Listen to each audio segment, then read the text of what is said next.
గురుగారు మనం చూస్తుంటాం. అంటే చాలా వరకు మన ఇంట్లో శుభకార్యాలు చేసుకోవాలన్నా, లేదా ఏదైనా మంచి పని చేయాలన్నా మనం ముహూర్తం పని పెట్టుకుంటాం. అసలు ఈ ముహూర్తం యొక్క గొప్పతనం ఏంటంటారు? శ్రీ గురుభ్యో నమ.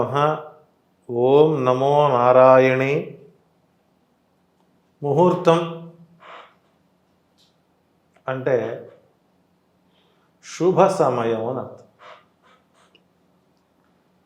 మనం ఏ చిన్న పని చేయాలన్నా తారాబలం, నక్షత్ర బలం, తిథి బలం, వార బలం చూసుకుంటాం. అంటే మన హిందూ ధార్మికమైనటువంటి వ్యవస్థలో ఉన్నటువంటి ప్రజానీకానికి కొద్దిగా సెంటిమెంట్స్ ఎక్కువ ఉంటాయి. సరే, దాన్ని ఎంతవరకు ఆలోచిస్తున్నారు అనేది మనం పక్కన పెడితే, ఎవరన్నా చనిపోయినప్పుడు ఇలా చనిపోయారండి, ఇల్లు మూసేయాలా, మరి ఈరోజు నక్షత్రం ఇది కదా అని ఆలోచించేవాళ్ళు ఇప్పుడు ఎక్కువయ్యారు. అట్లాగే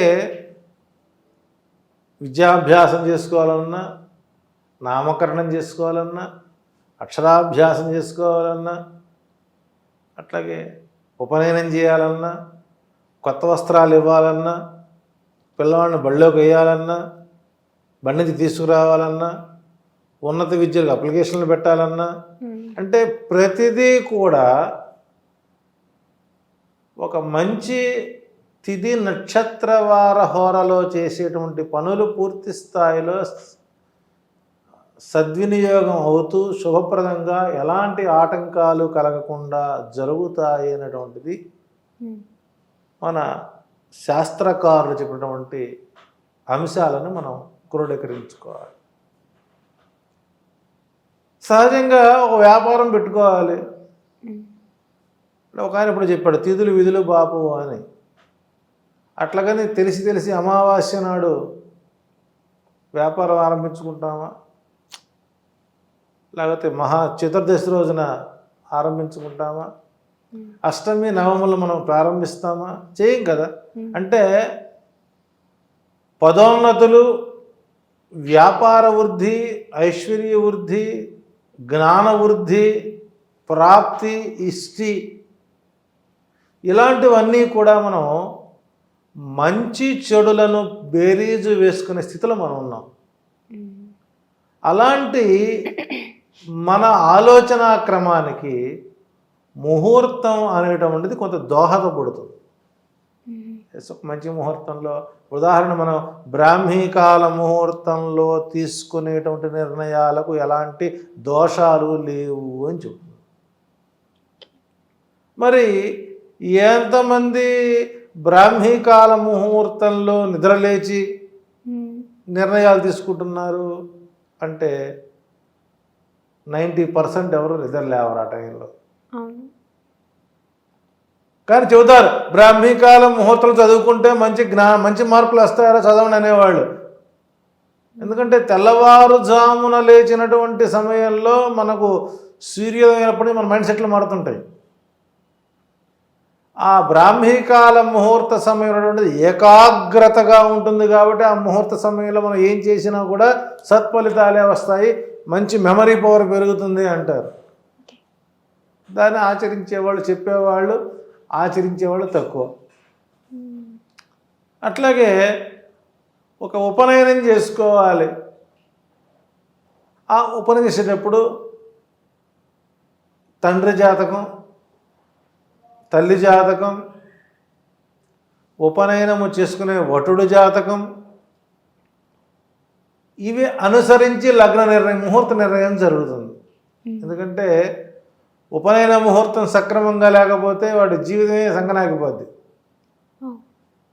అట్లాగే వివాహ ముహూర్తం, ఈ వివాహ ముహూర్తంలో శుభలగ్నము అంటే ఎప్పుడు అబ్బాయి అమ్మాయి కళ్ళలో కళ్ళు పెట్టి, ఆ నెత్తిన చేతులు పెట్టుకొని, ఎవరి నెత్తిన వాళ్ళు చేయి పెట్టుకొని, ఆ జీలకర్ర బెల్లం నెత్తిన పెట్టినప్పుడు తొలిసారి అబ్బాయిని అప్పుడు చూడాలి అమ్మాయి. అంటే ఈ మధ్యకాలంలో పెళ్ళి చూపులైనప్పటి నుంచి వాట్సాప్లో చీటింగులు చాటింగులు చేసుకోవడం, వీడియో కాల్స్ మాట్లాడుకుంటే వాళ్ళలో అఫెక్షన్ ఎక్కడి నుంచి వస్తుందండి? పూర్వంలో తల్లిదండ్రులు గ్రామాల వెంట తిరిగి అరడజన్ చెప్పులు అరగదీసుకొని వెళ్ళి ఫలానా కుటుంబంలో అమ్మాయి బాగుంది, ఫలానా అమ్మాయిని పెళ్లి చేసుకోరా అంటే తాడు కట్టేటువంటి వ్యవస్థ ఆడపిల్లలకి మగపిల్లలకి ఉన్నది. అంటే అమ్మ అబ్బాయి మంచివాడు పెళ్లి చేసుకోవాలంటే అలాగే నాన్నగారు అనేది మెడకు తలగా కట్టించుకునేది. ఇప్పుడు అలా కాదు, వీళ్ళే నిర్ణయాలు తీసుకోవడం, ఆ నిర్ణయాలని పెద్దలకు చెప్పడం, ఏదంటే అర్థం చేసుకోవాలిగా అంటారు. అర్థం చేసినప్పటికి ఏమొస్తాయి? అర్థం చేసినప్పటికి అర్థమైపోతుంది జీవితం అంతా. కాబట్టి ఇక్కడ ఆ వివాహ సుముహూర్తం ఇవి కూడా జీవితంలో ఒక ప్రాధాన్యతను సంతరించుకున్నాయి. కేవలం తాడు కట్టుకునే పని అయితే అన్ని కోట్లు ఖర్చు పెట్టాల్సిన అవసరం లేదు. ఏ రిజిస్టర్ ఆఫీస్కి వెళ్ళి దండలు మార్చుకుంటూ కూడా పెళ్ళి అయిపోయినట్లు లెక్క, సులభప్రాయంగా చెప్పాలి అని అంటే. కానీ ఎందుకు 10 మంది ముత్తైదులను పిలిచి పసుంకాలు కొట్టించి అన్నీ చేసి ఒక ముహూర్తం మీద ఉండేటువంటి విశ్వాసం